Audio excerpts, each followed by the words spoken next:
Hold on to your hats, baseball fans, because Shohei Ohtani just redefined what it means to be a two-way player, and he did it in spectacular fashion. In Game 4 of the NLCS, Ohtani didn't just play, he dominated. The Los Angeles Dodgers superstar hit 3 jaw-dropping home runs and struck out 10 batters in a scoreless outing, leaving the Milwaukee Brewers and the entire baseball world in awe. But here's where it gets even more mind-blowing. Ohtani's homers traveled a combined 1,342 feet, and his performance on the mound was equally untouchable. This wasn't just a game, it was a masterclass in athletic brilliance. Let's break it down. After striking out 3 Brewers in the first inning, Ohtani stepped up to the plate and made history by hitting the first leadoff homer by a pitcher in Major League history. And he didn't stop there. He added a second monstrous shot in the 4th inning and a 3rd solo homer in the 7th, becoming just the 12th player to hit 3 homers in a postseason game. But this is the part most people miss. Ohtani's dominance wasn't limited to the batter's box. On the mound, he allowed only 2 hits and walked off to a deafening ovation in the 7th inning, leaving reliever Alex Vesia to close out the 4-0 victory. Controversial question. Is Ohtani the most complete player baseball has ever seen? Some might argue that his ability to excel at both hitting and pitching is unparalleled in the modern era. Others might point to legends like Babe Ruth, who also transitioned from pitching to hitting. What do you think? Let's debate in the comments.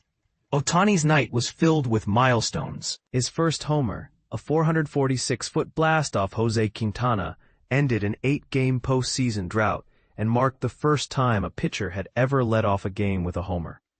His second homer, a 469-foot moonshot, left the bat at 116.9 miles per hour and made him the first Dodgers player with 2 multi-homer games in a single postseason.